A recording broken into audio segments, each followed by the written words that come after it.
And welcome to Geek Nexus. Once again, welcome to my temporary shooting area until I can get everything sorted.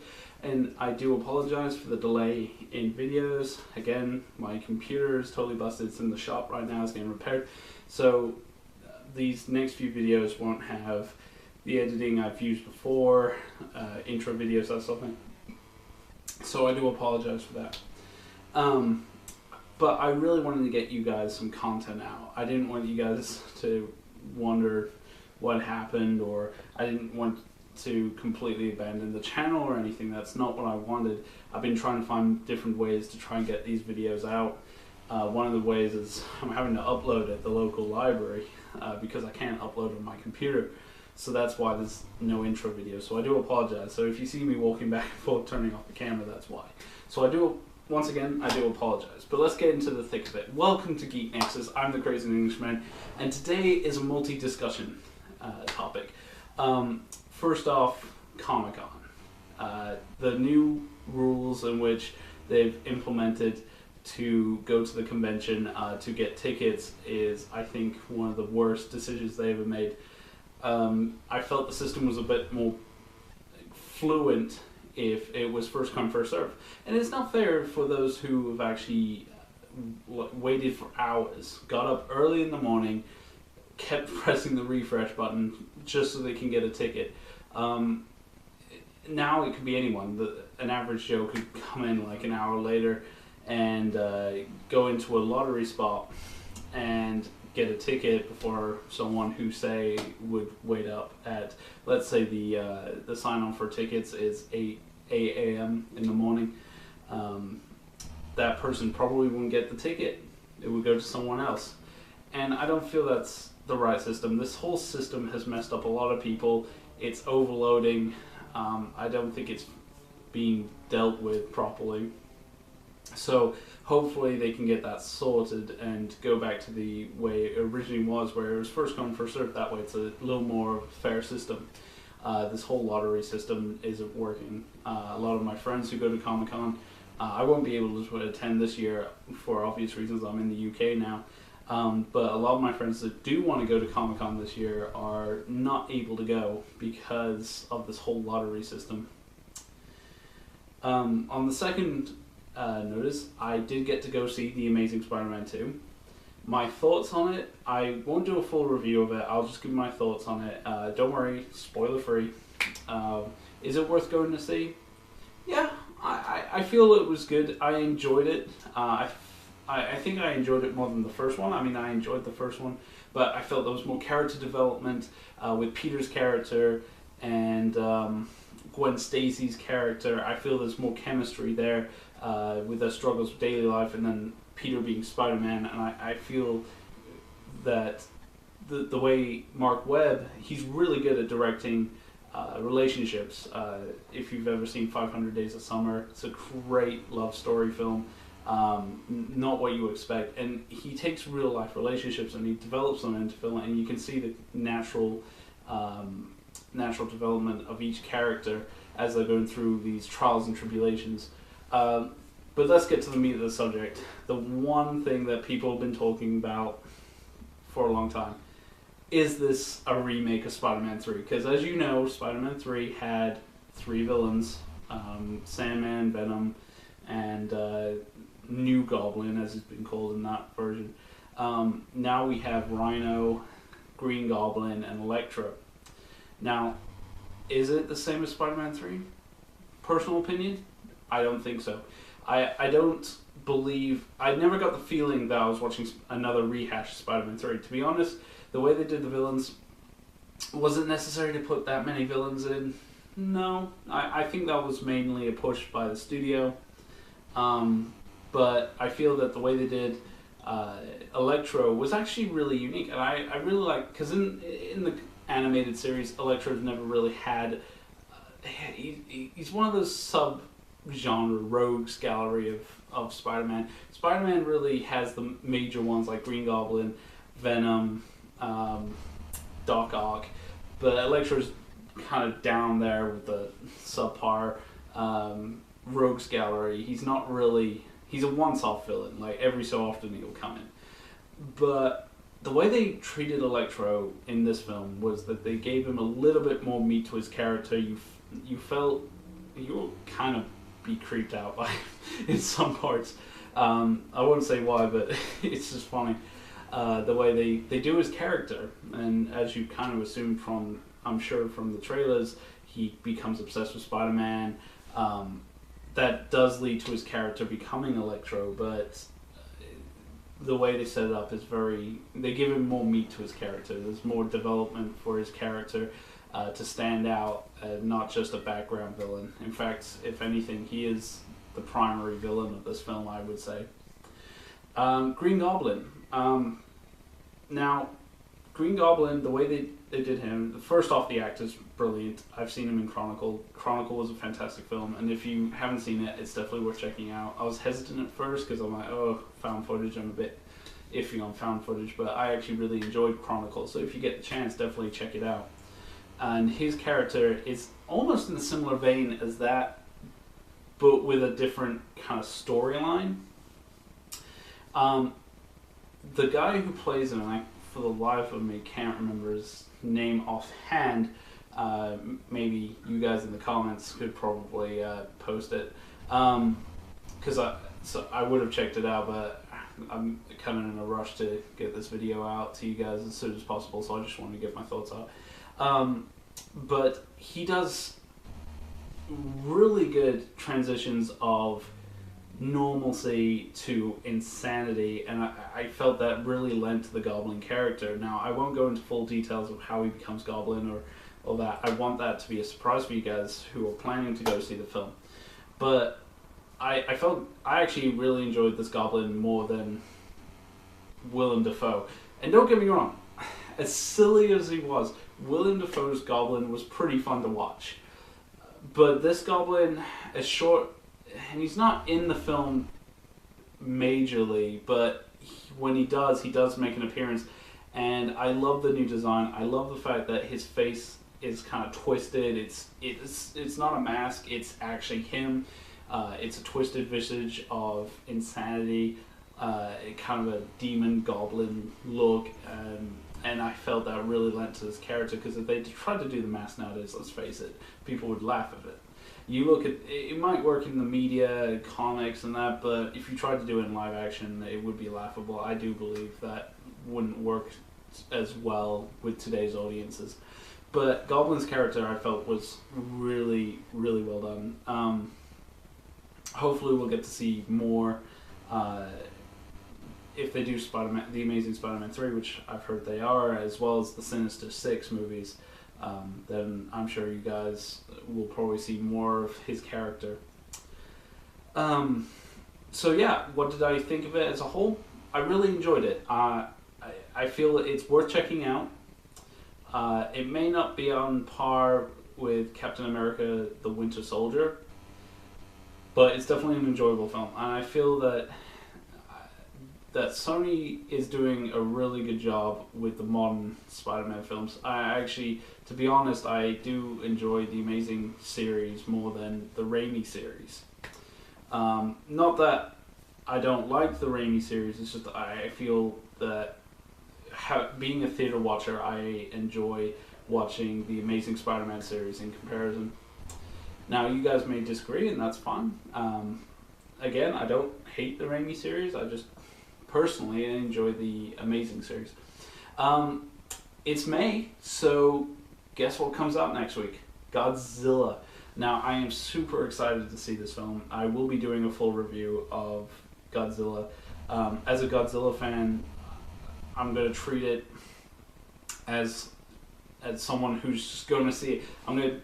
When I do the review, the eventual review for Godzilla, I'm going to treat it on one side as a fan, but also as a casual theater goer, as an avid theater goer, sorry, and try to see it for its merits: cinematography, direction, writing, special effects. I'm going to treat it as a film on a whole, not as, say, a franchise might, and compare it to other films, because this is a standalone Godzilla film, and this is the first of its kind, and hopefully, if it does well, it'll be the first of many of its kind. So hopefully the film will not disappoint. I'm sure it won't. I have faith in Gareth Edwards, the director, and the cast looks brilliant. So I think this is going to be something worth seeing, guys. Fourth, I did miss this out because I never started Geek Nexus until the 50th anniversary of Doctor Who was last year. My thoughts on Day of the Doctor really quickly. Thoroughly enjoyed it.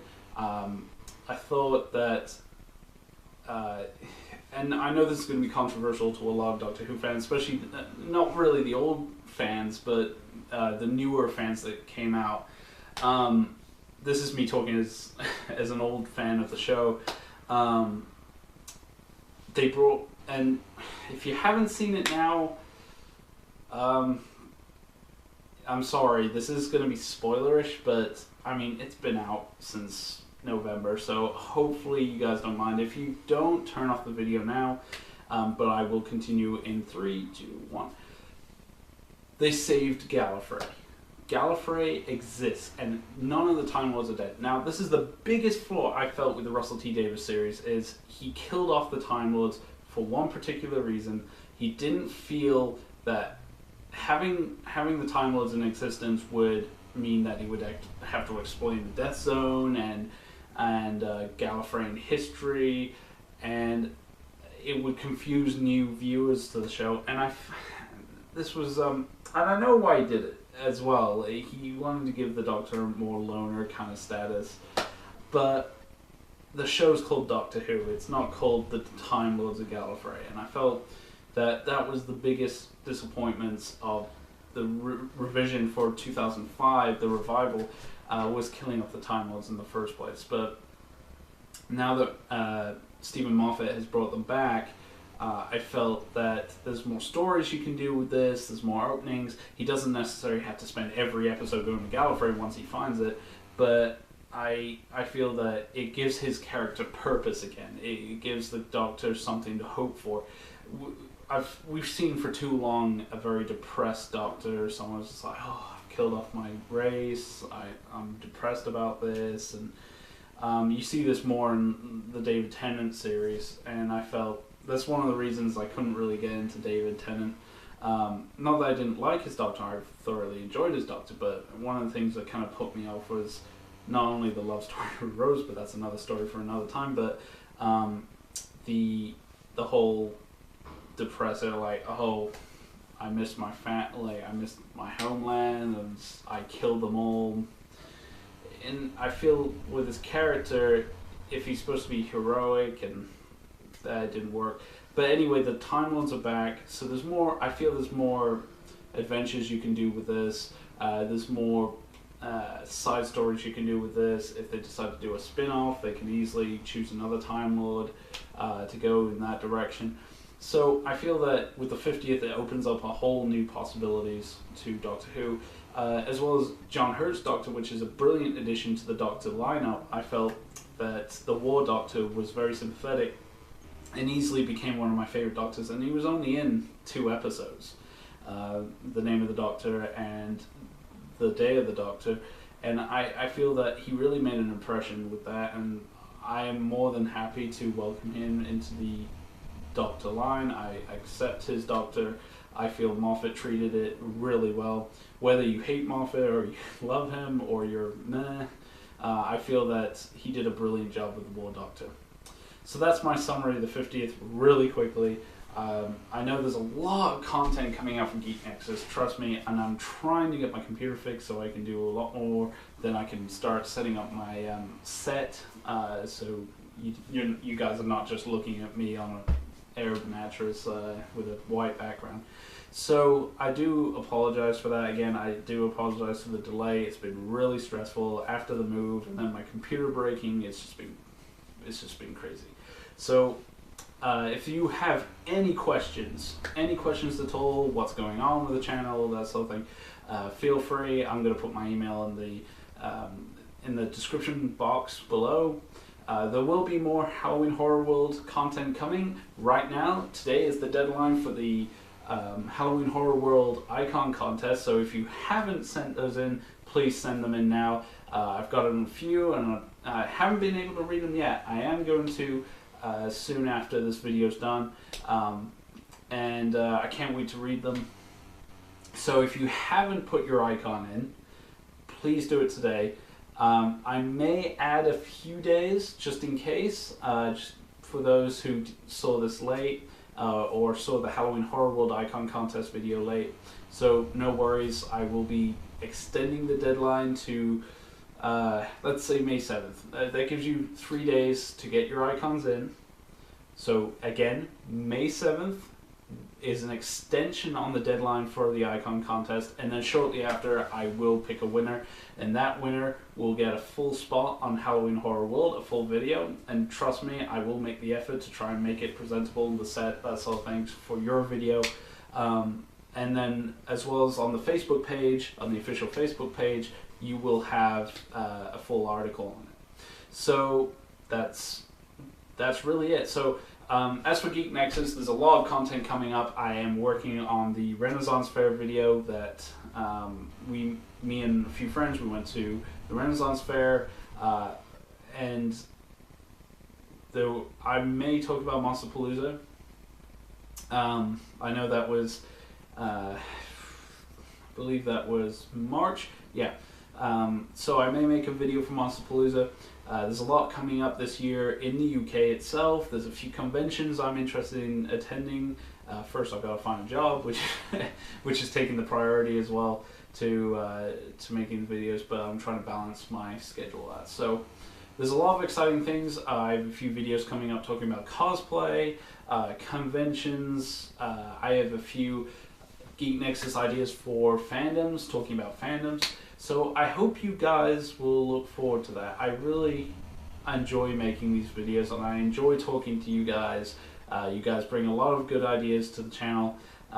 So if you have any ideas, any Geek Nexus topics you want to talk about, I'm more than willing to look at them, and maybe they'll get into a video or maybe have a video on themselves. So feel free to drop a comment either in the discussion part of my channel or send an email to me. So again, the email will be in the description box below. So I believe that's all it. So I hope you guys have enjoyed this really quick Geek Nexus video. I know I apologize for the editing and that because it's one-shot video. But once I get a computer done, I will be able to edit these videos to more of a line. I won't have to keep rushing out these videos. And I can put more of a, what's the word? You guys know what I mean, sorry. So hopefully I won't be doing this for too long, using this temporary background. So there's a lot going on with the channel. There's a lot to do, and hopefully I can get it all out for you guys. There will be a new Halloween Horror World video coming up soon. So that's it for Geek Nexus episode today. I hope you guys have enjoyed it, and I will hope to see you guys soon. So remember, deadline for Halloween Horror World's icon contest is extended to the 7th. So get those into me. Again, I'll post my emails below. You can send them to either one. Yeah, so this is the Crazy Englishman signing out.